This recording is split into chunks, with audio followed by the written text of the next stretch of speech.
This guy's eating with his buddy. There's a laptop right there. And that's it. Wow. It's over. That guy was running. He's had it. Do you think you could get away with that in Market Street, like in the five Yes. Oh, I've yes. seen If I was some sitting of there that. running by, you'd never catch you. What am I going to do? Pull out a gun? You know. Are you the type of person, would you trip somebody that was running by if somebody was Oh, shouting? sure. If I was the guy next table, I would totally trip it. Yeah. So you really are a white hat. Wow. Like, yeah. You know, I would gladly trip him. The problem is you'd probably break the laptop. You play Paladin in online games? No, I don't know. I haven't done this in a long time. But, so yeah, but it's kind of got it good probably. Anyways, that was kind of fun. All right. So people are thinking that's why you got to encrypt your laptop. That's why there was a recent article claiming that mobile devices are as secure as desktop devices or more. And I said, I really don't think so, because the obvious problem is they're going to steal the whole thing. Just like in 2001, they brought out wireless, and they tried to tell us wireless is safe, and the average person in the street would say, I can tell there's something wrong. You're just sending your data all over the place with wireless. That can't be safe. And they were right, you know. Common sense tells you this is not as safe as that. Yeah. I've heard of this program called Cray. Is Yeah. that any good for a laptop? I don't know. It's just a way to find it when they get stolen? I think so, yeah. Yeah, well, you know, I wonder what the point of that is. The only thing I think that is if it wasn't stolen, but you just lost it, then you can get it back. If it's really stolen and you can physically locate it, I don't see what good that gives you. You can't go in and steal it back. That's what O.J. Simpson tried to do. He's now looking at 30 years in prison.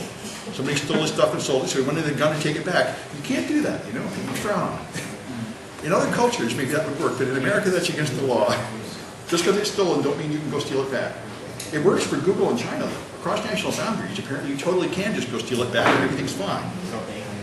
I was surprised. But anyway, so this one's fun. These DDoS services will just advertise. They're in America too. They'll take PayPal and they'll DDoS anybody anytime. And they're hiding behind Cloudflare. They all do, because they DDoS each other all the time, so they need the protection. And this guy had an interview, and he said, oh, it's only for stress testing your own site. And he said, well, what about these ads that say the purpose of this is to take off your competing businesses so you make more money? He said, oh, I gotta go. Yeah, that's right. But anyways, obviously a directly criminal enterprise done from America, taking PayPal. I think this guy can be prosecuted. The ones in Russia advertising, I understand it, but I don't understand how long this guy can make it here. But there's no way this is legal. Deliberate attacks on people are certainly illegal. Anyway, here's a nice one. More details about something we talked about before. But this one is really pretty shocking. This guy went and tested it with modern browsers, because it turned out some major website had their certificate revoked for about a week, and nobody noticed. So you don't really get a chance to see this stuff in practice, but some major website, the intermediate certificate in the chain was in fact revoked for a whole week, and he shows them connecting with everything. Here's you're connected to, it was McAfee, no less. McAfee's store was using a revoked certificate. My Firefox doesn't care. Android and iOS don't care on a mobile device. Chrome doesn't care. On Linux, you can enable revocation checks. This is one of the very few. So Chrome on Linux actually noticed it. If you made a non-standard adjustment, Internet Explorer noticed. This is something Microsoft likes to trumpet a lot. There are several cases in which Microsoft's products are the more secure in many ways. And protecting from phishing, they're better. And they do seem to care more about certificate revocation lists than other products. Here's Opera. Opera didn't make it, which is nice. But, you know, nobody uses Opera. But still, I thought it was pretty shocking. I didn't know it was really that bad. I knew certificate revocation lists were often not tested. But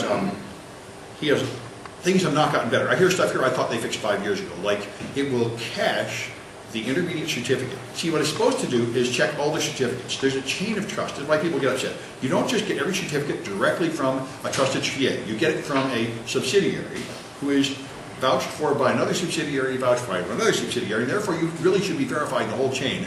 But what browsers do is they cache this and say, oh, I know I can trust this guy, so if I've hit this guy, I won't look any further. And they cache that for 6 or 12 months. So if it gets revoked, they don't know for 12 months. So it's pretty sleazy. Microsoft's Internet Explorer, I think around IE 5 or 6, you give it this certificate, it'll tell you what's above it, and it would just believe whatever it said and go there instead of looking at its own list of trusted authorities to go there. So you could just lie to it about the chain up there, and it would just, if these guys say it's good, they would believe it's good. This is like, you know, when you mail in a resume, and say you can verify by calling my boss, and that's your roommate. They just dial the number on the page. You get some guy, yeah, this is really hero over here, he's a great guy. They believe that. Instead of going and looking up the phone number in the phone book, which is what you're supposed to do, to make sure you're really calling the real company. Anyway, all right. And this is from Moxie Marley's bike. That's him. He's in San Francisco a lot. I think he lives here. I think he lives on a boat, last I heard. Works with Twitter for a while. He's one of the world's leaders in encryption, cyber, and cryptographic security. He wrote SSL Strip, which we use in projects in the hacking class. And somebody in Saudi Arabia contacted him to help the Saudi Arabian government spy on its citizens. And he is definitely on the other side of that. He's interested in encrypting stuff, but he strung them along to see what they would say, and published all their emails here so you can see what they did. So they wanted to know how to technically break into HTTPS sessions, which Moxie Marlin's bike certainly knows how to do. But he's not very inclined to help Saudi Arabia do it.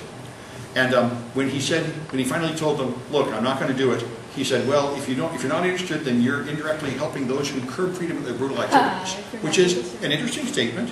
And he, of course, is very upset about this, but that is the same thing you hear in America. And I must say, I have some sympathy with it. I mean, the fact is, do you want to end all wiretaps or not? I don't want to end all wiretaps. There's a bunch of real crooks out there. You really want the cops to be able to wiretap them.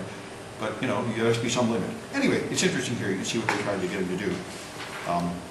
That's all kind of stupid stuff. It seems like they'd be able to take care of themselves. No, I don't think so.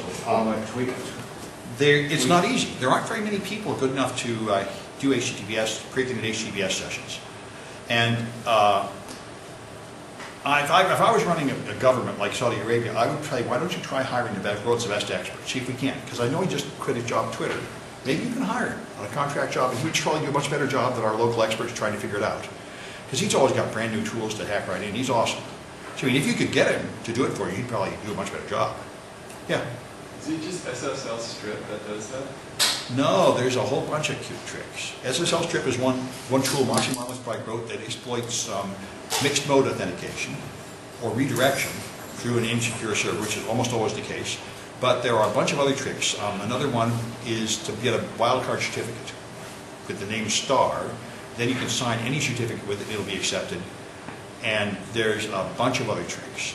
But the simplest one, which is, this is the one I don't know why Saudi Arabia doesn't use, this is what Iran uses, and this is what American corporations use, is to just get a root certificate from a certificate authority. You just bribe them, or if you're Saudi Arabia, you can probably just order them to hand you one, and then you can sign anything you want.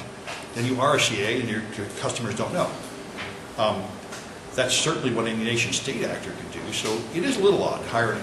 And for foreign, especially American, when they come to your stuff for you, yeah, it's interesting, I can see why you might think that's not the wisest move. Anyway, so I guess I've got to give you folks a quiz, and then we'll do some review questions.